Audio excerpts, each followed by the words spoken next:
A toxic love story on Netflix left me with more questions than answers. And yes, there will be spoilers in this video, so if you haven't watched it, go over to Netflix and then come back and chat with us in the comments. I need to know, what did you guys think about this documentary? Because we have a lot to talk about. Whew.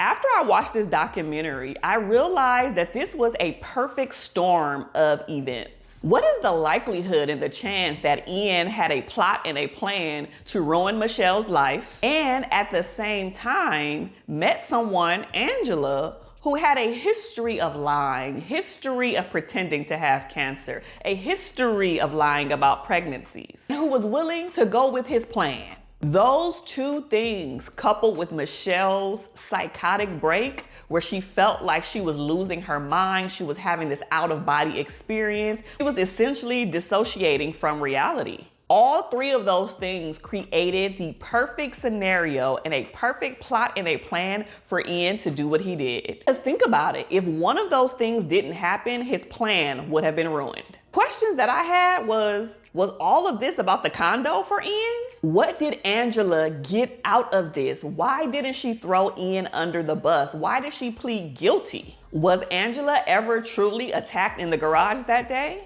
Did Ian set up Angela for this very moment? You see what I mean by I have more questions than I have answers? What are some of the questions you had? Because we all know that breakups can be extremely messy, and I mean real messy. This is why I encourage people to always trust your gut. Stop moving so fast and stop bypassing red flags. If you know something is off about a person, proceed with caution, or actually don't mess with them at all. I'm all here for these great and wonderful love stories, but at the same time, the goal is always to get to know the person as much as possible, especially when you're making really large life decisions or life-altering decisions. When you're doing big things like buying property with someone, y'all are connected, y'all are locked in. This isn't just about Ian, Angela, and Michelle. This is a lesson for all of you guys watching too. Make sure you don't rush into anything, because when Ian met Michelle, I felt like that was rushed. She was like, oh, he loves Disney. We're going to Disneyland every week. We're trying to buy this condo. We're moving in together. And guess what? He did the same thing with Angela. Moved in quickly, pretended that she was pregnant, engaged, proposed, all of these different things. And it's like, why are you moving so fast with every single relationship that you're in, especially when you just got out of one and then a few months later you met Angela and you basically repeated the same pattern? This is why I see cluster B personality disorders all up and through here. Even though I know that Angela, Michelle, and Ian are not my clients, if I did have to give them a diagnosis, I would put antisocial personality disorder with Ian and Angela. Now, some of you guys get antisocial completely mixed up because it does not mean that you just don't want to be around people. It means that you're breaking laws. It means that you don't have empathy. It means that you don't feel any type of guilt. It means that you are perpetuating all of these lies and being deceitful and manipulative. It's a whole nother level. And I think Ian had that very personality disorder, and so did Angela. And to take it a step further, I also think that Angela had factitious disorder imposed on herself, because when she started to fake that whole, oh, I have cancer situation and lying about all of these things, that's not normal. And shout out to that woman, I can't even think of her name, when she was like,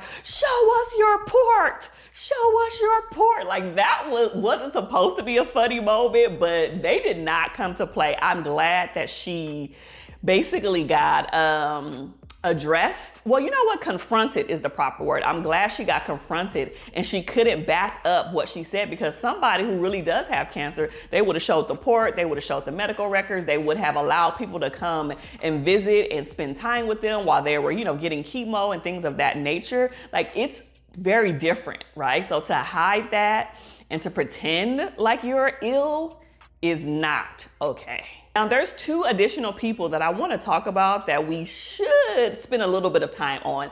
Can we please talk about Leslie real quick? Leslie was Ian's BFF, his bestie, and she reiterated multiple times, numerous times, I am not in love with Ian. But the lie detector determined that was a lie. I absolutely believe that she was in love with Ian, because how could you think that this man is absolutely innocent when all of the evidence was laid out in court right before your face, right before your eyes. I think that she was delusional. Delulu, as the kids say. She was basically delusional because she had this 20+ year friendship with someone and she didn't see the red flags herself. All she had to do was admit it and say, wow, I've known him for a very long time and I didn't see him doing something like this. I'm mind blowing that I missed the red flags, the yellow flags. But if all of the evidence points to this man being guilty, I believe that, right? And I believe that she absolutely is probably kikiing with him in jail, in prison, writing him letters, going to visit him. And whenever he gets out, I think he gets out in like 2030 or I don't even know. Let me not lie. But I think he gets out, you know, a little while from now.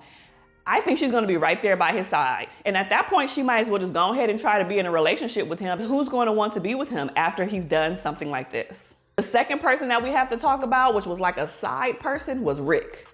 Ooh, can we talk about Rick for a second? Rick, even though everything that Ian and Angela did to Michelle, and I didn't even spend enough time talking about Michelle, maybe I'll do a separate video about her, but Rick made me nervous. The fact that he is a single dad doing these fantasies, I'm not gonna say the word, it rhymes with grape, right? Fantasies.